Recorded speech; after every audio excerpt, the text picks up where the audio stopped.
반도체 세계 지도가 새롭게 그려지고 있습니다. 경제 안보의 시대에 이러한 반도체 세계 지도의 재편성, 이것은 심각하게 받아들여야 할 사안입니다. 이것은 삼성 반도체를 얼마나 팔 것인가 하는 그런 근시안적인 문제가 아닙니다.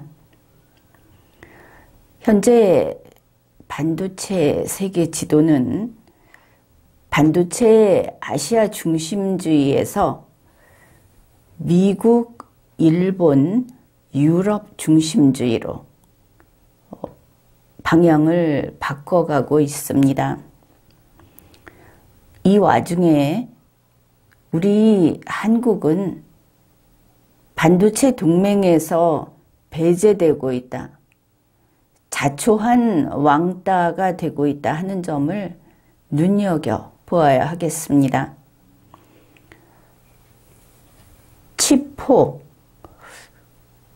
여기에서 우리가 배제되고 있고 인도 태평양에서 배제되고 있고 하는 그런 모습인 겁니다. 역시 이러한 모든 면에서 미국, 일본, 유럽의 방점이 찍히면서 변경되는 이 세계 지도, 이것을 놓치지 말아야 하는 겁니다. 경제 안보적 입장에서 반도체 세계 지도가 어떻게 변하고 있는가, 그것을 알아보기로 합시다. 반도체 하면 우리 한국에는 삼성이 있습니다. 윤석열 대통령 그리고 현 한국 정부는 이 삼성을 방패 삼아서 미국과 중국을 대적하고 있습니다. 그야말로 삼성은 한국의 자존심이고 한국의 밥줄인 것입니다. 지금까지 세계 반도체 하면은 대만의 TSMC, 그리고 한국의 삼성, 미국, 일본, 이렇게 이야기를 했습니다. 이렇게 지금까지 그래 왔는데 2022년 말에 이 반도체 세계 지도가 바뀌어 버렸다. 이 바뀐 지도를 보면서 그러면 지금까지 이 1위라고 했던 대만의 TSMC 월 생산 능력이 얼마나 될까? 12인치 웨이퍼 기준으로 하면 이렇게 됩니다. 아직까지 대만에서 최첨단 제품을 100만 장 이상 생산을 합니다. 미국 애리조나에서 첨단 제품을 5만 장, 그리고 일본 구마모토에서 범용 제품, 이것도 또 바뀌었죠. 그런데 일단은 그렇게 봤을 때 5만 5천 장, 중국의 난징과 상하이에서 범용 제품 8만 장 정도를 생산합니다.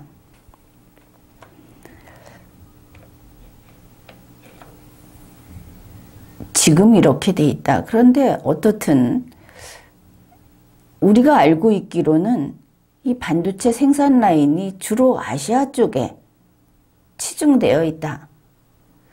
그래서 미국에서는 계속 이게 불안하다. 아시아 쪽에 있다가 이 반도체 공급이 멈춰버리면 그야말로 세계가 멈추는데, 아시아 쪽, 안 그래도 분쟁 지역인, 아주 위험 지역인 아시아에 이게 몰려 있다는 거는 문제가 된다 해서 그것을 미국 쪽으로, 그리고 나중에는 유럽에까지 분산시켜야 한다 하는 이야기가 나왔었죠. 종래 반도체 구도는 이랬습니다. 미국, 유럽, 일본, 대만 진영이 이렇게 있고 거기에 적대라고 할 수 있는 반대편에 중국, 러시아 진영이 있었습니다. 그러면 한국은 어디에 위치해 있었는가? 미국과 중국 사이에서 뭐 적절하지는 않지만 박쥐로서 그렇게 존재해 왔습니다. 이제 이런 상황, 지금까지 이렇게 오다가 어째서 앞에 이야기한 것처럼 TSMC 그 생산하는 그 방향이 그렇게 됐다고 이야기를 하게 됐을까? 왜 이렇게 됐을까? 이게 2022년 3월로 거슬러 올라갑니다. 안 그래도 이게 아시아권에 몰려 있는데 대만은 미국하고 손을 안 잡겠다, 공급을 안 하겠다 하는 것보다는 시진핑이 여기를 점령하겠다, 공격하겠다고 하니까 불안하고, 한국은 그런 중국의 말대로 미국을 언제라도 배신할 수 있고, 또 북한과 언제라도 북한하고 가까이 가기 위해서는 미국을 배신할 수 있는 한국이기 때문에 또 불안하고, 그런 상황에서 2022년 3월에 미국 정부는 한국 정부에 이 칩4에 참가를 하라 이렇게 제안을 했습니다. 그때 우리 한국은 상당히 오만하게 이걸 튕겼죠. 내가 대답을 해줄지 말지 생각해 보겠다 이러면서. 그런데 좀 유의를 해야 하는 겁니다. 강자들을 상대할 때는 진취적이어야 한다. 협박하듯이 해서는 안 된다. 이게 좌파 시각이어서는 안 된다. 이걸 알아야 합니다. 미국의 공화당이 보수, 우파라고 한다면 미국의 민주당은 그 반대다. 이렇게 생각을 해도 그것은 맞지 않죠. 미국 민주당은 우리 한국의 민주당, 한국의 좌파하고는 오히려 그 반대편에 서 있다 할 정도로 성격이 다릅니다. 미국 민주당 내에서 극좌다 싶은 그런 발언을 하는 사람들이 있기는 합니다. 그러나 그들은 어디에서 멈춰서느냐? 미국의 국익을 위하여라는 데서는 두말 없이 승복을 합니다. 우리 한국의 좌파라든지 한국의 민주당으로 대표되는 이런 정치 세력은 자기들의 정치 집단 그 진영의 목적을 위해서 한국을 뒷전으로 하죠. 한국을 뒷전으로 할 때는 북한을 가까이 한다는 뜻입니다. 이 정도로 차이가 있는 겁니다. 그렇지 않아도 이번에 조 바이든 대통령이 12월 6일에 이런 말을 했습니다. 지금까지 미국의 반대편에 있던 그 누구와 거래를 할 때에도 이 반도체 기업들에게 항상 그들은 시험에 들게 했다. 우리 마음에 들게 해라. 그렇지 않으면 좋지 않다.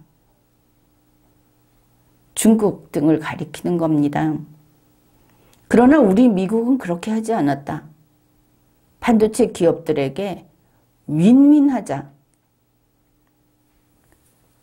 미국이 지금 미국을 살리는 이런 아주 획기적인 개혁을 하고 있는데 여기에 IRA도 포함이 되죠.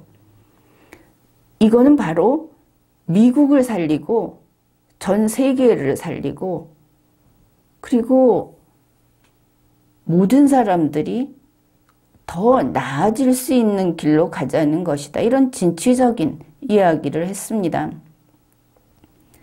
남들 다 버리고 미국만 모든 걸 독차지하고 살겠다고 다들 공격을 했죠. 그런데 지금 보면 큼지막한 나라나 집단은 다 이루고 있지 않습니까?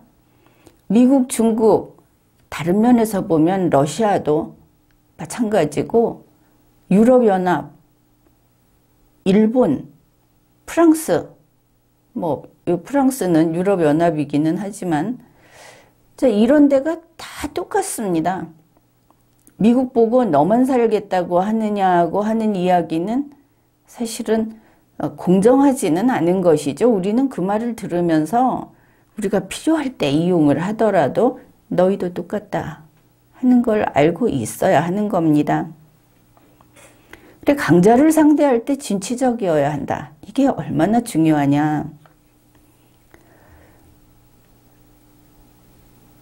지금 보면 이게 3월에도 마찬가지였는데 일본, 대만, 미국은 반도체 협의체로서 칩스에 참여하기로 확정을 했고 상호 협력을 강화하고 있었습니다.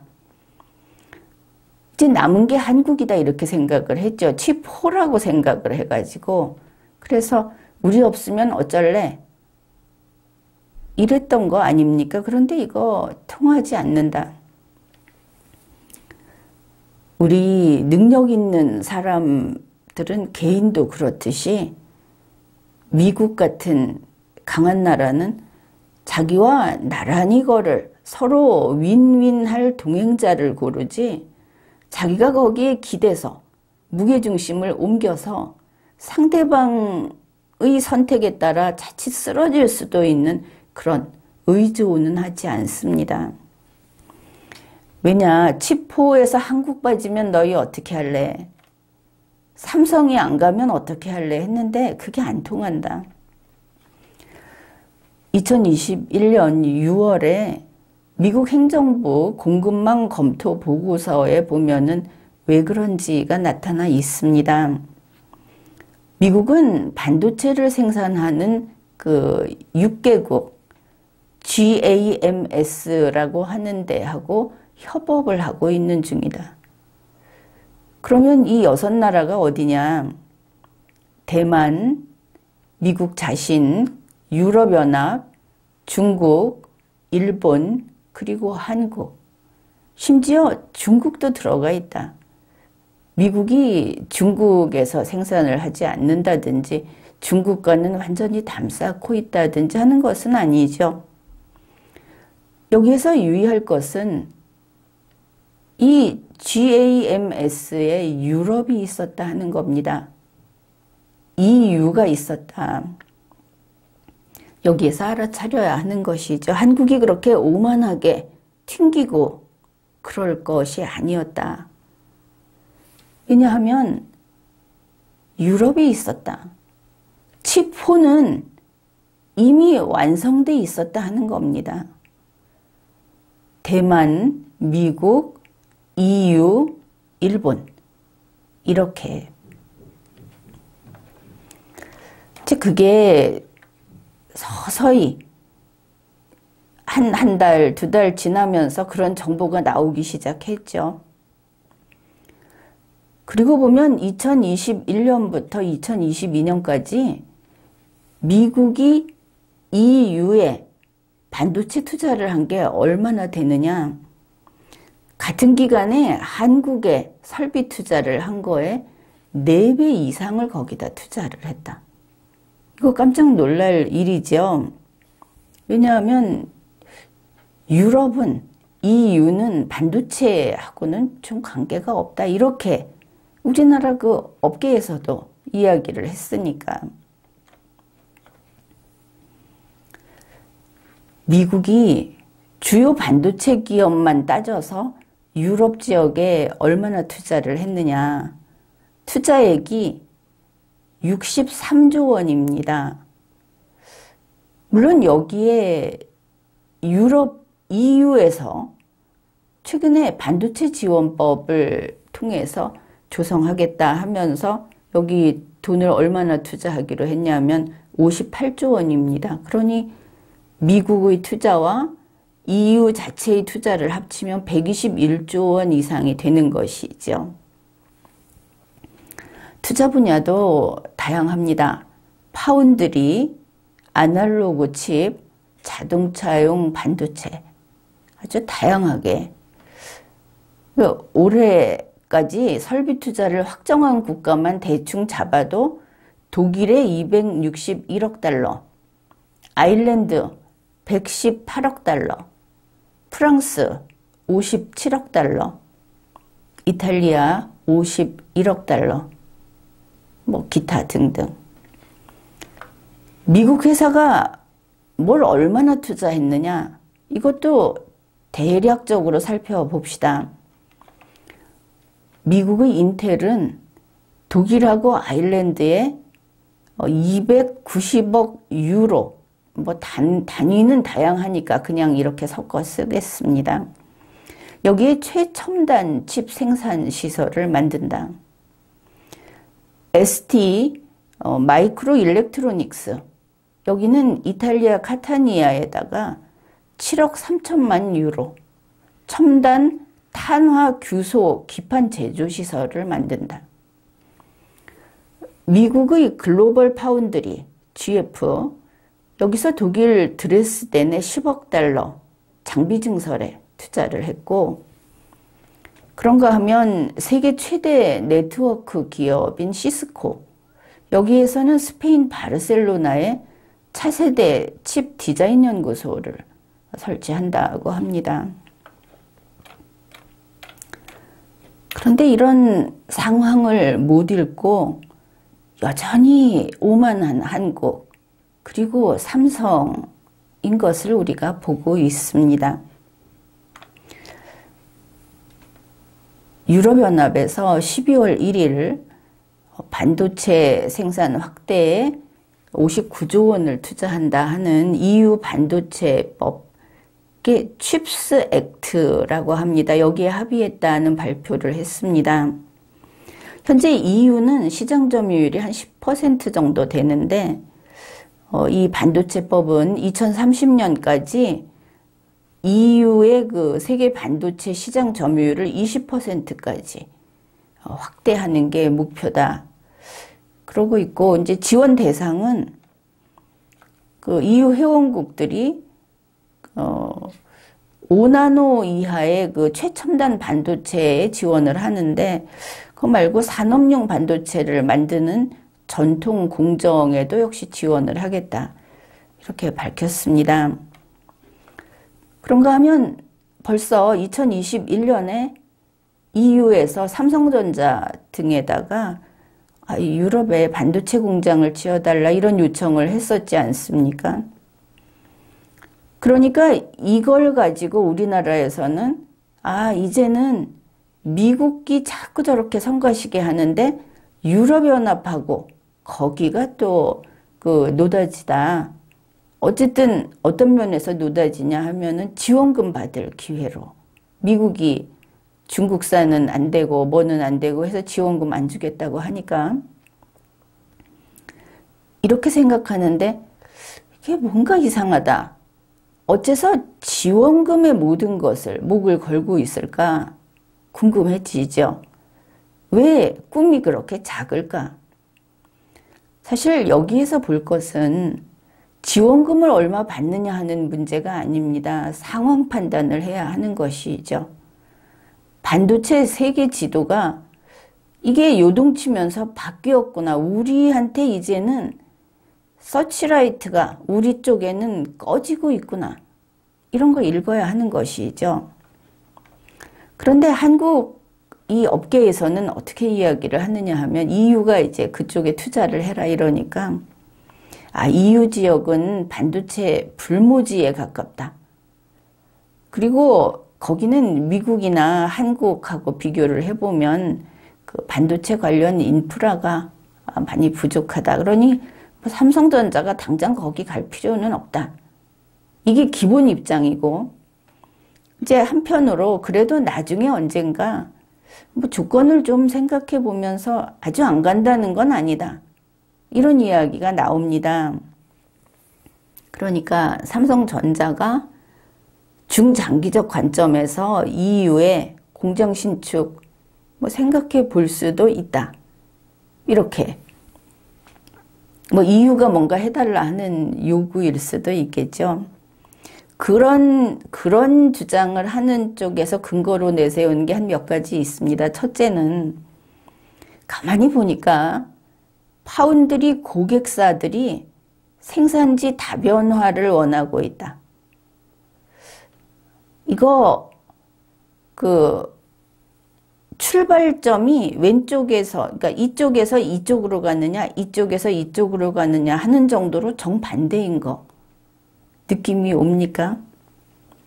파운드리 고객사들이 생산지 다변화를 원하고 있는데 너희 말고 이런 이야기 아닙니까? 아시아 말고.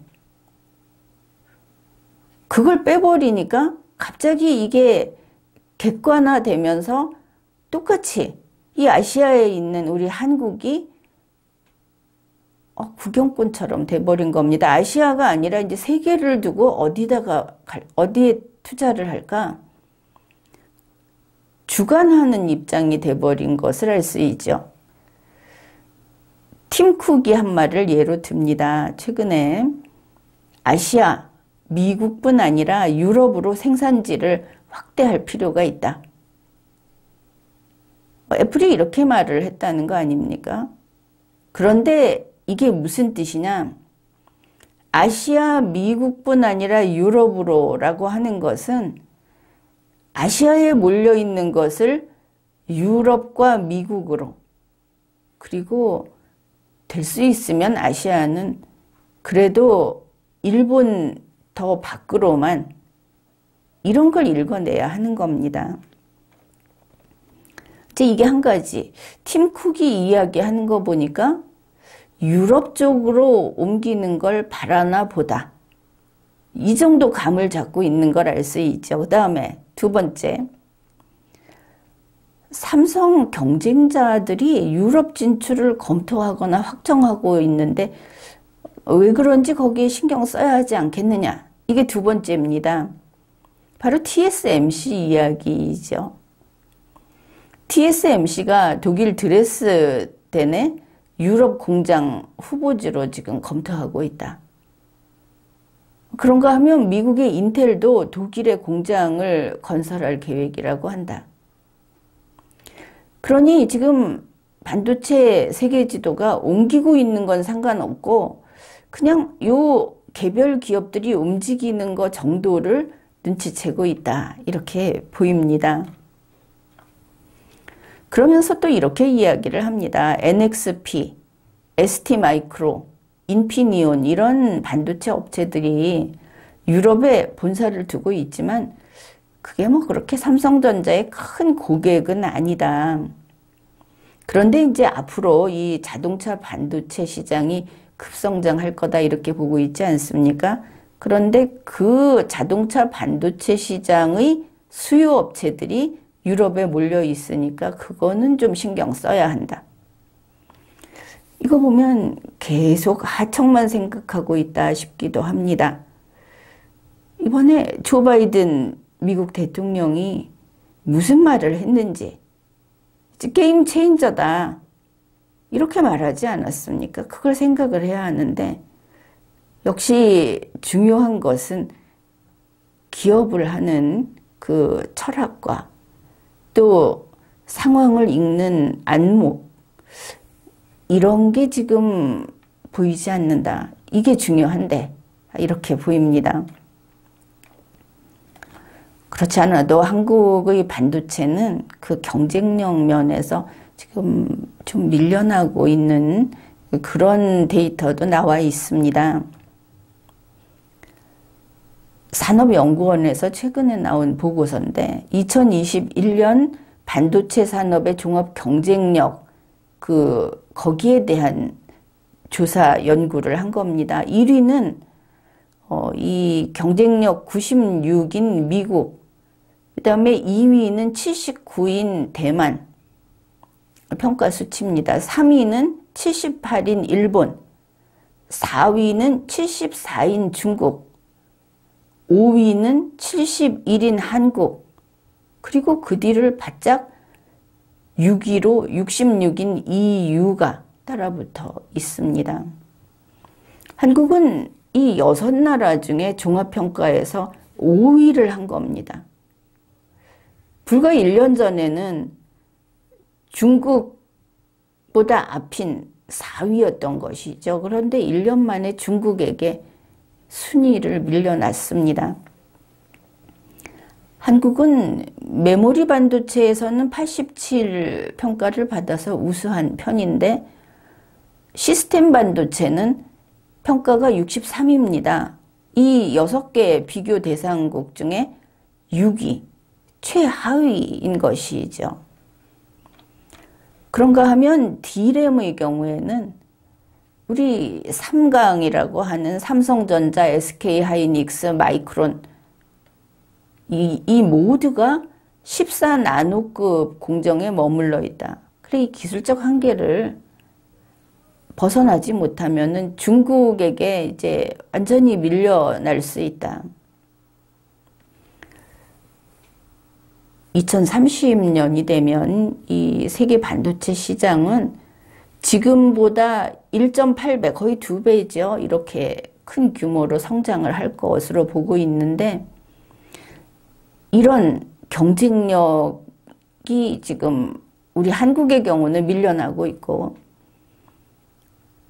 2025년을 기점으로 글로벌 반도체 공급망이 재편될 거다. 이건 누구나 그렇게 보고 있습니다. 그래서 앞에서 이제 유럽 이야기를 했죠. 그런데 우리 한국은 이 유럽, EU를 얘네도 이제 반도체 경쟁에 뛰어들었구나. 이렇게만 보고 있다는 겁니다. 그러니까 미국과 중국이 서로 대결하듯이 이제 미국과 대결하는 EU가 하나 더 생겼다. 이렇게 보는 것이죠.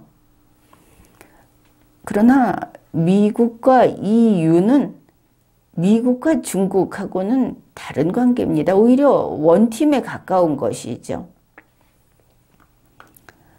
그리고 이게 지금까지 미국과 중국 사이에서 이 세계에서 2개만 서로 싸운다고 생각하고 있었다면 그것은 좀 편협한 겁니다. 지금 주위를 보면 힘이 좀 있다. 그 경쟁력이 좀 있고 기술이 있다 하면은 다들 자국의 공급망 확보에 나섰다. 이걸 알아야 합니다. 이게 시대가 바뀐 것이죠. 공급망 확보라는 이야기가 우리 둘이서 서로 약속해서 이 공급에 협조하자. 이걸로 되는 게 아니고 사실 우리나라도 원천 기술이 있다면 그리고 우리나라가 제대로 앞으로 이 경쟁에서 주자로서 뛰려면 메이드 인 코리아여야 하는 겁니다. 각국이 그렇게 하고 있죠. 메이드 인 USA, 메이드 인 차이나. 그래 지금 EU도 똑같이 나온 겁니다.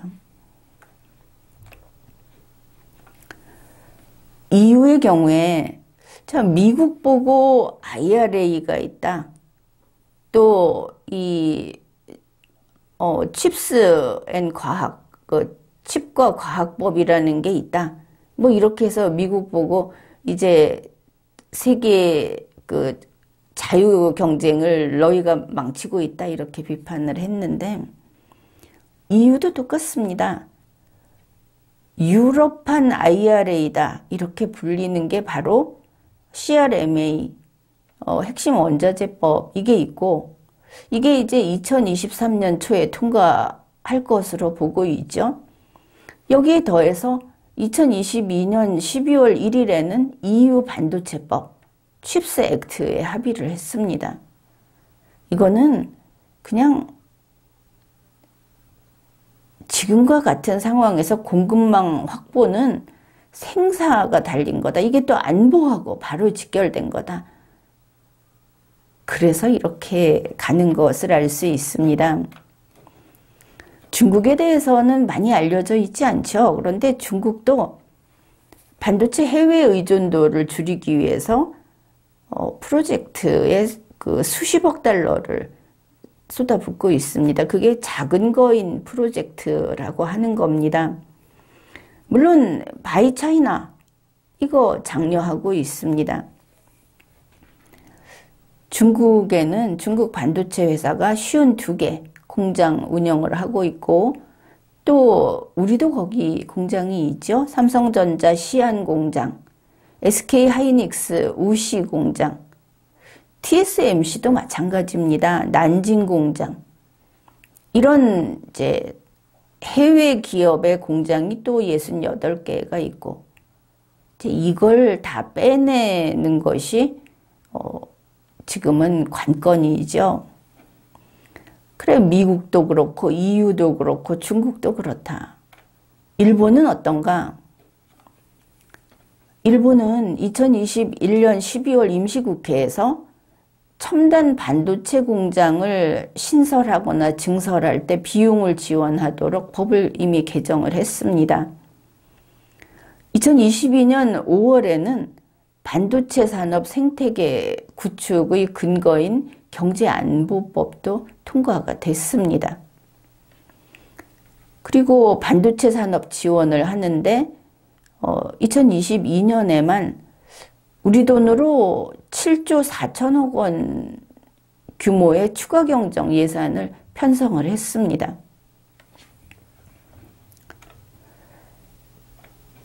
그리고 이제 일본은 이 반도체 동맹의 당당한 회원국이죠. 구성국이죠. 2021년 11월에 TSMC가 지금 이제 대만과 일본의 관계입니다. TSMC가 일본 소니하고 구마모토에 반도체 공장을 건설하겠다 발표를 했습니다. 초기에는 그거 뭐 그냥 구형 만드는 거다. 얼마 안 만들고 2024년 말부터 생산할 거다. 이렇게 발표를 했습니다.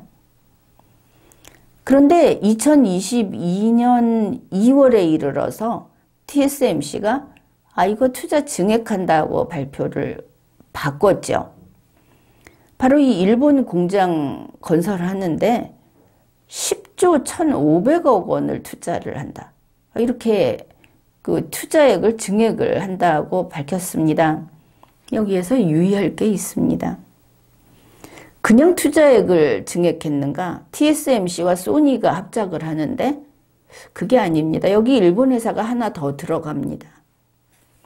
바로 덴소입니다. 세계적인 자동차 부품 업체라고 하는 이 덴소가 3대 주주로서 참가를 합니다. 그러면 이렇게 되죠. TSMC, 그 다음에 소니, 덴소 1, 2, 3위가 됩니다. 그런데 덴소가 출자를 함으로써 변동이 생기죠. 뭐냐면은 원래는 이게 뭐 그냥 첨단은 아닌, 그러나 그 수요는 아주 많은 이런 그 칩을 생산하는 라인이다 이랬는데, 덴소의 참가로 고성능 반도체를 생산하겠다고 또 내용이 바뀐 겁니다. 12나노미터 칩 생산 라인이 추가되고 300mm 웨이퍼에서 매달 55,000장 생산을 할 거다. 이러다 보니 첨단 기술 인력, 이것도 1,500명에서 1,700명으로 증원이 됩니다. 일본 경제로선 중요한 변동이 되겠죠.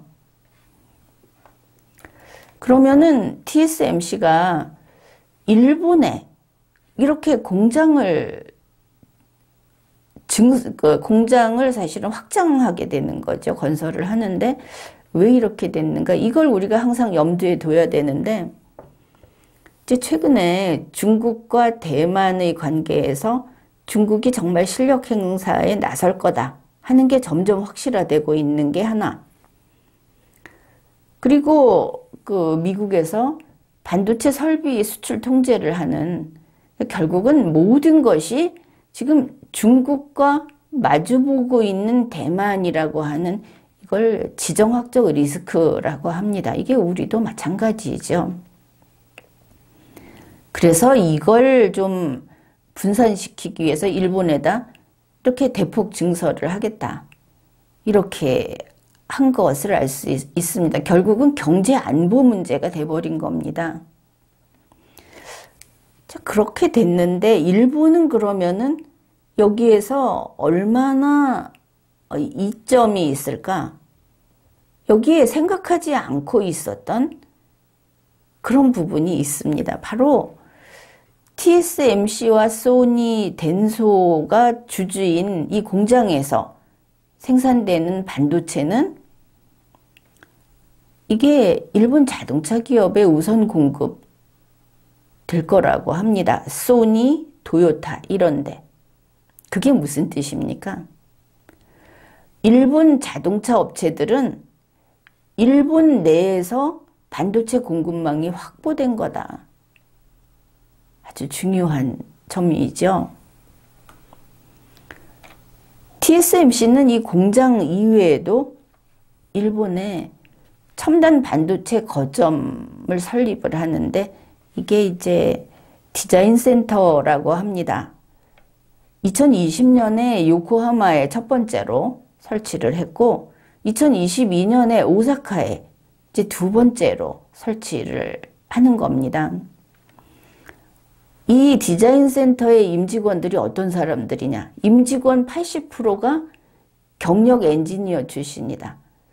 대단히 막강해 보이죠. 그리고 인력을 보면 40%가 석사, 60%가 박사로 구성이 돼 있다. 여기 아무래도 굉장히 고급 인력들이 들어가는 곳이다. 그걸 알 수 있습니다. 디자인 센터가 뭔가?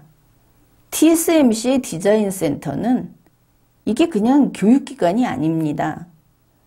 바로 TSMC 본사의 R&D 부문 직속 조직입니다. 그래서 일본, 미주, 전 세계에서 지금 2200명이 근무를 하는데 결국은 반도체를 사용하는 회사의 설계 지원을 직접 담당하는 조직이다.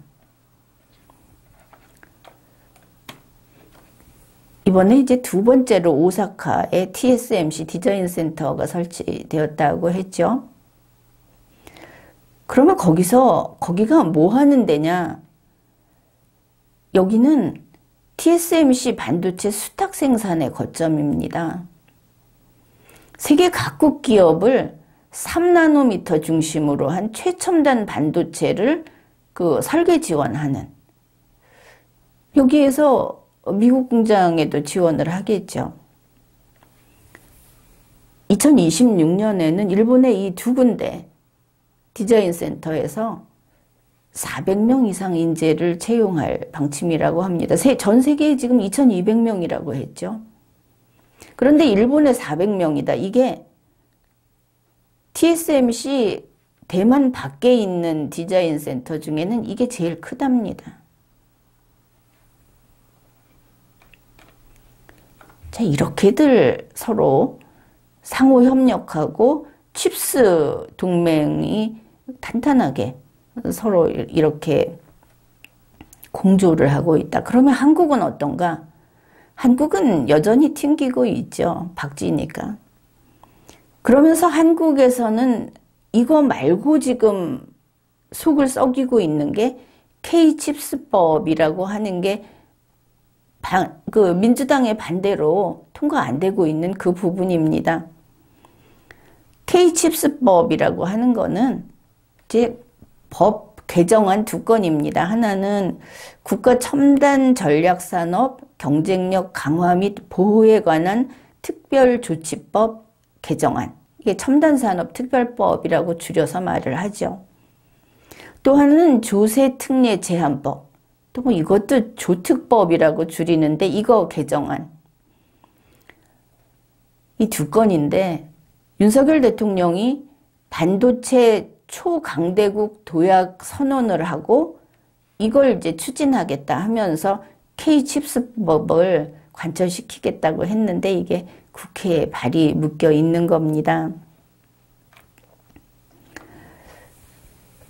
기업들은, 업계에서는 이렇게 말을 합니다. 이 세계 주요 국가들이 이렇게 보조금 법안을 새로 도입하고 있는데 그게 우리 기업들한테는 이중고다. 그거 맞습니다. 또 여러 나라가 자국 우선주의를 앞세워서 보조금 법안들 이걸 시행하는데 수출 의존도가 높은 우리 한국 기업은 경쟁력에 상당한 제약 요인이 된다. 역시 맞는 말입니다. 그런데 지금 반도체 세계 지도가 재편성되고 있는, 이미 그 틀이 갖춰진, 우리는 칩4에 제한을 받고도 튕기는 바람에, 그리고 뒤에서 이렇게 큰 물결이 움직이는 걸 모르고 있었던 바람에 그냥 열외가 돼서 이러고 있죠. 거기다 우리 경쟁력도 떨어지고 있고. 그리고 그 바탕에 뭐가 있느냐? 경제 안보가 있는 겁니다. 문제는 훨씬 높은 고차적인 그런 문제다. 그걸 우리가 따라가지도 못하고 인식하지도 못하고 있다. 그런 이야기입니다. 그런데 12월 6일, 2022년 12월 6일 미국에서 TSMC의 그 반도체 공장 장비 반입식이 있었습니다. 이게 전 세계를 발칵 뒤집었다. 뭐 이렇게까지 볼 수 있는 그런 행사였습니다. TSMC가 미국에 투자하는 그 투자액을 그 전에 밝혔던 것보다 3배로 늘린 겁니다. 400억 불. 그러니까 애리조나 반도체 공장의 투자 규모를 처음에 15조 8,500억 원에서 400억 달러, 52조 8,400억 원으로 대폭 확대하는 발표를 한 겁니다. 이 행사장에서. 그뿐 아니라 2026년에 문을 여는 이제 두 번째 공장도 짓기로 했는데 거기에서는 3나노미터 반도체를 생산한다. 이것도 밝혔습니다. 사실 칩4에 들어가지 않고 중국을 같이 끼워달라. 중국하고 같이 가겠다. 우리 한국은 그걸 원한다. 이런 이야기를 하면서 삼성에서 큰 소리 친 거는 그것이죠. 우리는 첨단 기술이 있다. 3나노 우리가 먼저 낼 거다. 그러지 않았습니까? 그런데 아직 세계에서 3나노미터 반도체는 없는 것으로 그렇게 되어 있죠. 다들 이제 이걸 두고 그 경주를 하고 있습니다.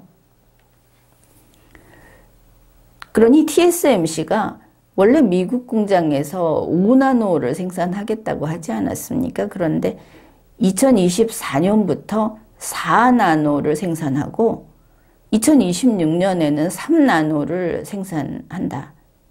이렇게 된 겁니다. 그래, 이 두 번째 팹까지 완공이 되면 연간 웨이퍼 생산량이 60만 장을 초과할 거다. 그래서 그 1만 개의 하이테크 일자리가 생기고 연간 100억 달러의 수익을 내다보고 있다고 합니다. 바로 여기에서 팀 쿡이 이렇게 말을 했습니다. 그 행사장에서 이렇게 많은 사람들의 노력으로 TSMC의 이 칩들은 자랑스럽게 메이드 인 아메리카가 찍히게 됐다. 앞에서 이야기했죠. 팀 쿡이 유럽도 바라봐야 한다고 했던 이유가 이런 사람이 이야기한 겁니다. EU와 미국은 피 터지는 출혈 경쟁을 하지 않을 것을 알 수 있죠. 백악관에서 게시한 바로 이날 조 바이든 대통령의 발언 중에 몇몇 대목을 살펴보기로 합시다. 조 바이든 대통령은 TSMC가 미국과 남이 아니라고 했습니다. 서로 다른 나라다. 그런데 이 TSMC 회장, TSMC 설립자는 우리의 선구자다 이렇게 말을 했습니다. 개인적인 친분도 대단하다고 하죠. 바이든 대통령이 밝힌 게 이렇습니다. 전에 미국의 델라웨어의 부지사가 중국인이 있었습니다. 출신이.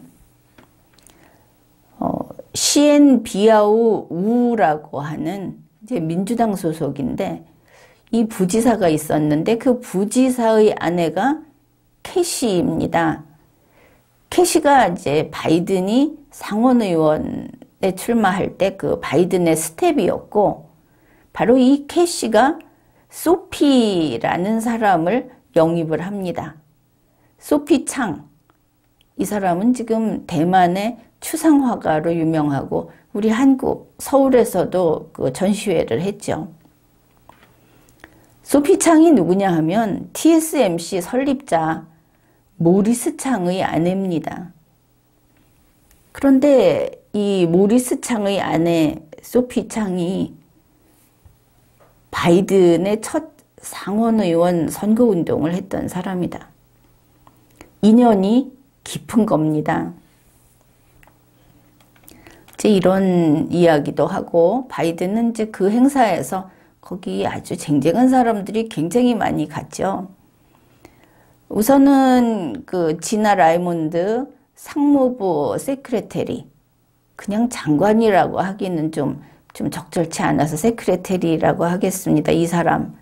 그다음에 애플의 팀 쿡, 마이크론 그 테크놀로지의 산자이 메로트라, 이런 사람들을 직접 이렇게 이름을 거명하면서 그 자리에 있는 사람들에게 자랑스럽게 이야기를 합니다.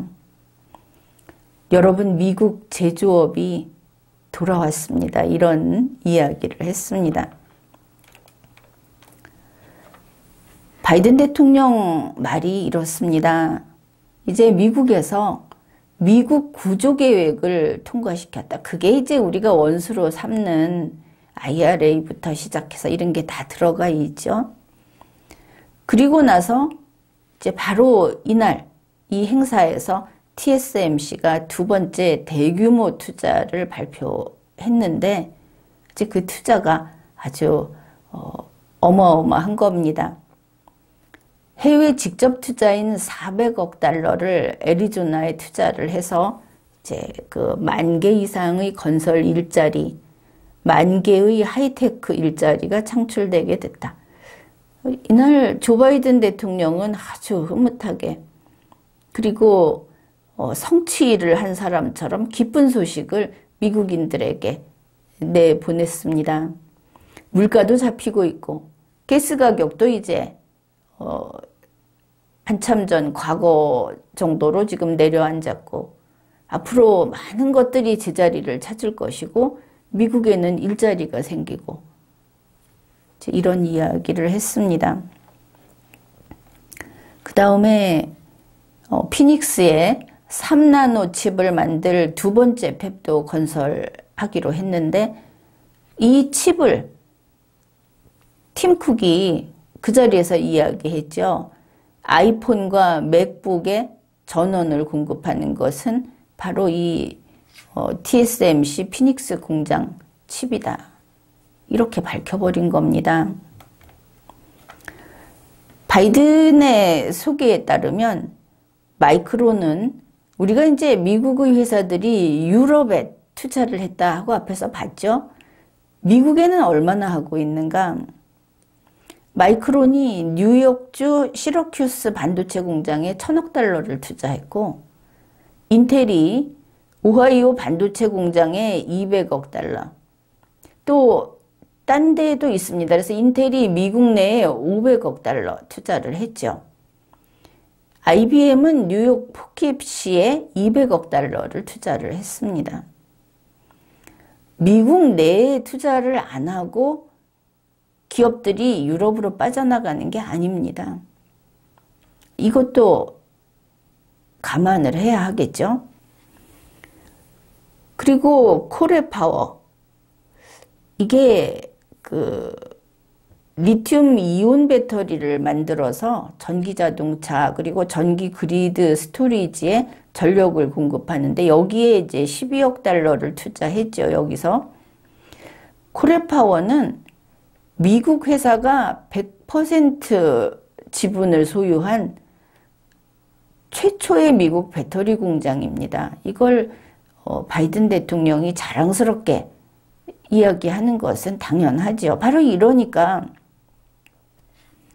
팀 쿡이 이제 메이드 인 아메리카가 다 붙게 생겼다.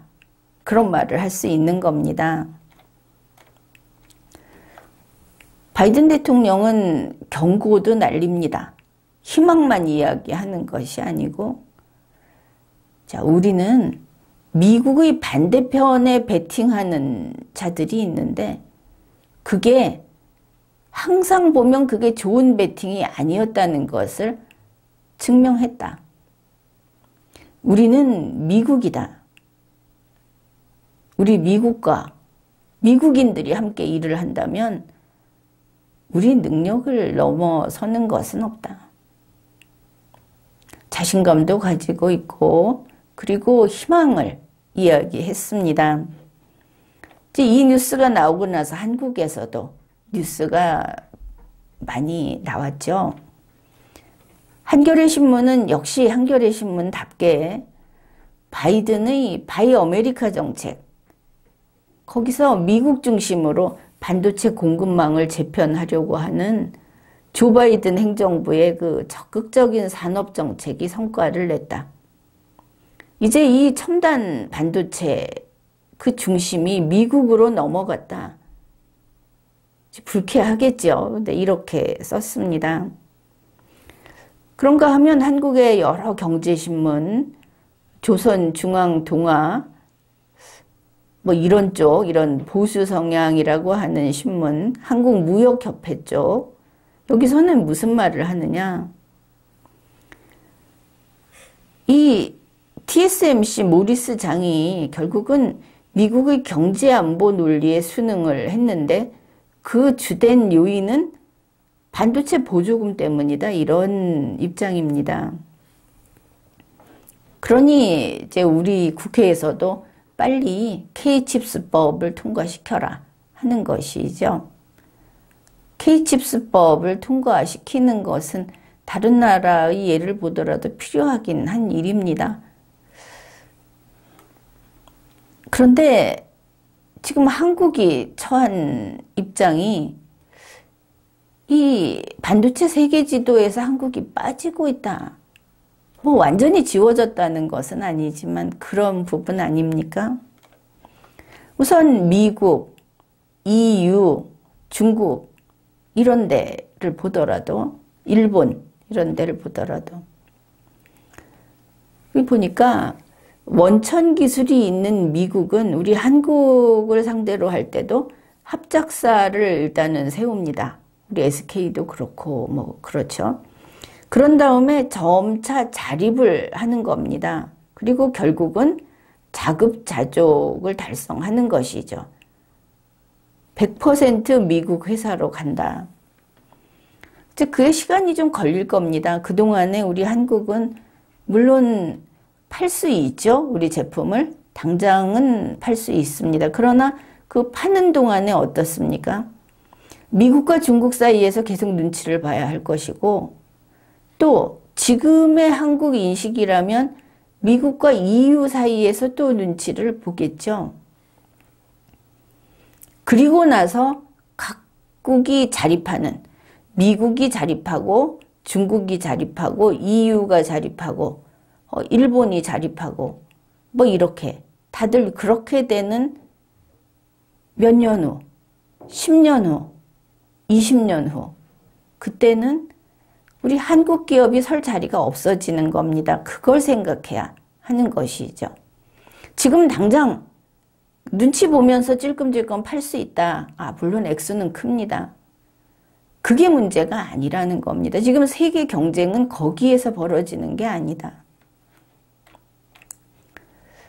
경제 안보라는 것이 아주 묵직하게 바탕을 이루고 있다. 이것도 물론 이게 중심이 되겠죠. TSMC 미국 반도체 공장에 장비 반입식이 있은 이후에 그 이후에 대만을 우리가 주목할 필요가 또 있습니다. 벌써 2022년 11월 중순쯤 되면은 대만에서 좀 이상한 움직임이 감지되었습니다. 그러니까 중국의 대만 침략 가능성, 그게 이제 점점 커지면서 대만의 지정학적인 리스크가 이제 이게 커진 것이죠. 그런가 하면 대만의 분위기가 어떻습니까? 친 시진핑 분위기가 지금 조금 달아오르고 있죠. 그러니까 대만 내에서 TSMC가 최첨단 공정인 1나노 공장을 신설하게 되면 안 된다. 그러면 대만에 전력난이 발생할 수 있다 하는 반발이 나오기까지 했습니다. 이러다 보니까 TSMC는 이제 해외로 눈을 돌리게 된 것이죠. 생산 다각화라는 것으로. TSMC 공장 대부분이 대만에 있어서 문제다 하는 소리가 경영진 쪽에서 나온 겁니다. TSMC 회장이 이렇게 말을 했습니다. 미국과 중국의 무역 갈등 속에서 또 이 양안 문제, 이 긴장이 고조되고 있는데 우리 TSMC 공장은 대부분 바로 이 대만에 있다. 분쟁 지역에 있다. 이 업계 특성은 반도체 성능 경쟁에 아주 민감한데 우리가 이렇게 지정학적인 리스크가 크다고 하는 것은 심각한 문제다. 이렇게 말을 하면서 TSMC가 바로 탈대만 시나리오를 실행에 옮기기 시작한 것을 알 수 있습니다. 더구나 대만이 어떤가? 11월 26일에 대만 지방선거가 있었죠. 현재의 그 집권 여당은 반 시진핑 그쪽입니다. 여기가 민주진보당. 그리고 그 반대편이 친 시진핑, 중국 국민당 이렇게 돼 있죠. 그런데 현재의 집권 여당이 지방선거에서 참패한 겁니다. 보니까 1986년 9월에 창당을 한 이래로 사상 최대의 참패 기록이다 이렇게 보도를 합니다. 21개 시현 중에서 단지 5곳에서만 당선을 했다. 그러면 그 반대편은 어떤가? 친 시진핑이라고 할 수 있는 제1야당 중국 국민당은 직할시 4곳을 포함하고 그 다음에 수도 타이페이 여기도 그렇고 그 13곳에서 승리했습니다. 결국 대만에서는 중국 본토하고 대항해서 대만을 지키자 하는 여론이 꺼져가고 있다는 뜻입니다. 안 그래도 중국이 대만을 침공한다든지 대만이 중국에 항복을 해서 중국의 명령을 받는 행정적 지배를 받는 상태가 된다고 하면 TSMC는 철수한다. 이야기가 이미 나왔죠. 대만 현 집권 여당 쪽에서도 그럴 경우 TSMC는 해외로 탈출을 시키고 국내에 있는 대만에 있는 그 시설은 완전히 폭파한다. 그 훈련도 계속했다. 이런 상황에 대만 국민들이 이런 선택을 한 겁니다. 사실 대만은 TSMC가 대표 기업 아닙니까? 자기들이 이런 선택을 한 겁니다. 이렇게 되니까 차이잉원 총통은 그 민진당 주석에서 물러났고 이제 2024년 1월에 총통 선거가 실시가 됩니다. 장래가 불투명하죠. 대만 지방선거에서 이 여당의 지지층이라고 할 수 있는 고학력의 젊은 층, 그쪽에서 이 등을 돌렸다. 친시진핑 정당 쪽에 표를 줬다. 이렇게 평가를 하고 결국은 청년층이 여당을 버렸다 하는 이야기가 그게 대만의 선택이다 이렇게 된 겁니다. 국민이 미국과 중국 중에 중국을 선택한다는데 이렇게 된 거 아닙니까? 그래서 이제 말은 그겁니다. 시진핑의 우호적인 국민당을 지지해갖고 그 중국의 위협에서 이걸 좀 공격을 받지 않고 부드럽게 넘어가고 싶어서 했다. 이제 이번 결과가. 그런데 그러한 선택이 대만은 중국과 같이 갈 수 있는 곳이라고 인식이 돼버린 것이죠. 이런 일들이 있고 12월 6일 TSMC는 미국에 원래 계획했던 것보다 3배 늘려서 그런 전폭적인 투자를 하겠다고 발표를 한 겁니다. 이렇게 대만이 친중으로, 친시진핑으로 성향이 바뀌면서 앞으로 그렇게 갈 수 있다. 여기는 그렇지 않아도 지금 중국이 여기를 공격하겠다고 하고 있었는데 대만이 스스로 그런 쪽으로 가고 있다. 이게 보면 우리 한국하고 상당히 닮은 꼴이다 싶지 않습니까? 한국이 가고 있는 길이 대만하고 참 비슷하다. 그렇게 돼서 TSMC가 미국에 이런 대폭 투자를 하겠다. 이제는 미국의 경제 안보를 따르겠다고 한 거라고 봐야 하겠죠. 그런데 이렇게 되니까 대만 정부가 발등에 불이 떨어진 겁니다. 대만의 야당도 걱정이 이만저만이 아닌 것이죠. 12월 7일 대만 정부는 TSMC의 가장 중요한 생산기지는 아직은 대만이다. 국민 여러분 안심하십시오. 이런 발표를 합니다. TSMC가 미국의 투자 확대 발표를 한 직후에 대만 경제부 장관이 국회에 출석을 해서 이런 말을 한 겁니다. TSMC의 연구개발센터는 아직 대만에 있다. 그리고 TSMC의 전체 공급망은 대만에 있다. 대만은 아직 완전한 공급망이 있고 완전한 시스템이 있고 이걸 대만 정부가 지원하고 있다.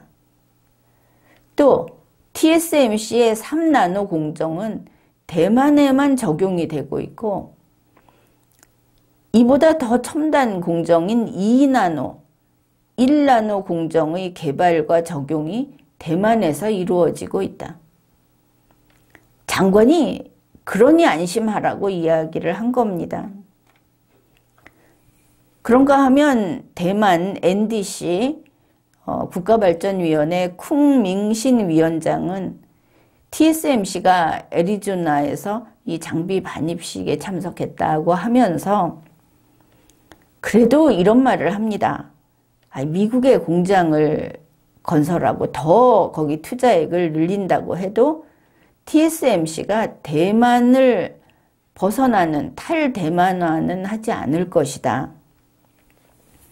벌써 대만 내부에서 반도체 공급망이 대만을 떠난다 하는 이야기가 돌고 있다고 하지요. 그러니까 그거는 잘못된 정보다 이렇게 말을 하면서 TSMC 연간 생산 능력 중 미국에서 차지하는 건 겨우 4%에 불과하다. 이렇게 지금 민심을 다독이느라고 지금 바쁘다고 합니다. 대만 국회도 걱정을 하고 있는 것이 TSMC가 이렇게 지속적으로 해외 생산을 늘려서, 그러니까 일본에도 더 투자를 증액하고 미국에 하고 유럽에도 하고 이렇게 되는 것이죠. 그래서 대만을 떠난다면 이 관련 업체의 생산 능력과 고용이 감소되는 사태는 반드시 발생하고 말게 돼 있다. 우선 대만의 TSMC 직원 4만여 명이 직업을 잃게 될 거다. 이런 이야기가 국회에서 나오고 있습니다. 그뿐이 아닙니다. 대만은 선거를 그렇게 해서 대만은 친시진핑으로 이제 갈 것으로 보이죠. 이변이 없는 한. 그렇지 않다 하더라도 가령 그 총통을 그 반시진핑 쪽에서 뽑는다고 해도 이 사람이 일을 제대로 할 수 있겠습니까? 지금같이. 그래서야. 그런 대만이 이제 안보 우려까지 하게 됐습니다. 중국하고 싸우지 말고 좋게 해결을 하기 위해서 그런 선택을 한 대만이 TSMC가 지금 밖으로 방향을 옮기기 시작하면서 거기에서는 계속하기가 어렵다. 그렇게 판단을 한 것이죠. 이렇게 됐는데, 왜냐하면 대만에서는 이렇게 생각을 한 겁니다. 미국이라든지 서방 국가들이 TSMC를 포기할 수 없다. 반도체 때문에. 그래서 설령 시진핑이 공격을 한다 해도 이걸 절대 용납하지 않을 거다. 철저히 막아줄 거다. 이렇게 믿고 있는 것이죠. 그런데 TSMC가 주요 생산기지를 해외로 분산을 시켜버리면 그러면 중국을 그렇게 방어해줄 명분이 약해진다. 왜냐하면 미국이나 EU도 중국하고 그냥 원수가 돼갖고 모든 걸 끊고 살겠다는 것은 아니지 않습니까? 바로 그런 겁니다. 대만을 지키기 위해서 마지막까지 모든 것을 다 거기에 던져 넣겠다 하는 그게 이제는 퇴색해버린 것이죠. 그러니 대만은 중국이 공격을 하면 이제 속수무책인 스스로 힘으로 일단 지켜야 되는 그런 상황이 된 겁니다. 어디가 됐든 너무 그렇게 남의 그 약점을 남이 그 자기에게 뭔가 필요로 하는 게 있다고 해서 튕기는 것은 현명하지 않다 싶습니다. 그러면 우리 한국의 삼성은 지금 봤듯이 이런 대만 TSMC와 같은 길을 갈 것인가? 이거 생각해야 하겠죠. 삼성전자는 2024년을 목표로 미국 텍사스주 테일러시에다가 반도체 파운드리 공장을 짓고 있습니다. 근데 그 수준은 4, 5나노 반도체, 그러니까 첨단이 아닌 그런 그 생산 수준의 공정으로 간다고 합니다. 그런데 계속 갈 것인가? 계속 그렇게 갈 것인가? 이번에 TSMC의 미국 공장이 5나노에서 4나노로 바꾸지 않았습니까? 그와 관련해서 우리 업계 관계자들의 말은 그렇게 갈 수 있다고 합니다. 그러니까 삼성이 미국에 이 공장을 만들 때는 결국은 미국 팹리스 고객사 전용 라인을 만들 것이다. 그러면 고객사가 원하는 수준의 공정으로 갈 수밖에 없다.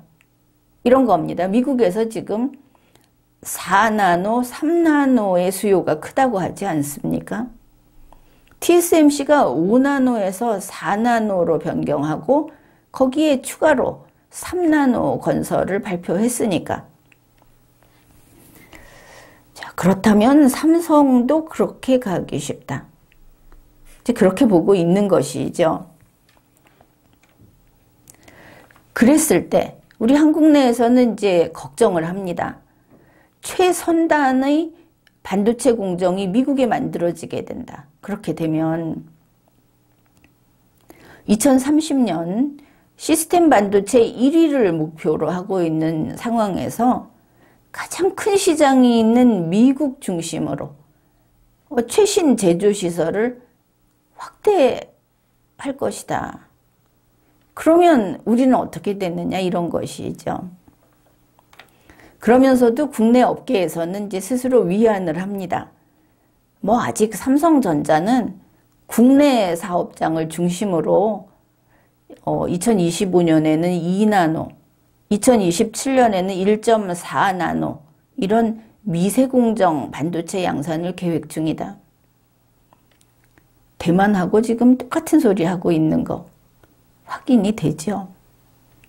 또 이렇게 말을 합니다. 삼성전자는 이게 그 고객사를 염두에 두고 미국에 공장을 짓고 있기는 하지만 인재가 유출된다든지 안보 문제라든지 해서 주요 제조시설과 연구시설은 국내에 유지할 수밖에 없을 거다. 이게 지금 대만의 국회, 대만의 정부가 하고 있는 소리입니다.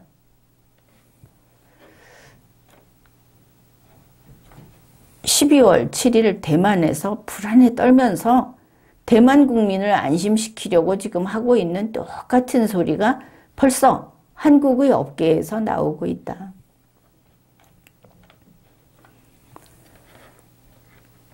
현재 반도체 세계 지도가 재편성됐다. 거의 다 됐다.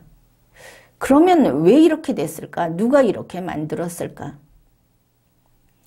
뭐 간단히 이렇게 말을 할 수 있습니다. 핵전쟁으로 위협하는 자들 편에 선 바로 그들이 이런 일을 벌어지게 한 거다.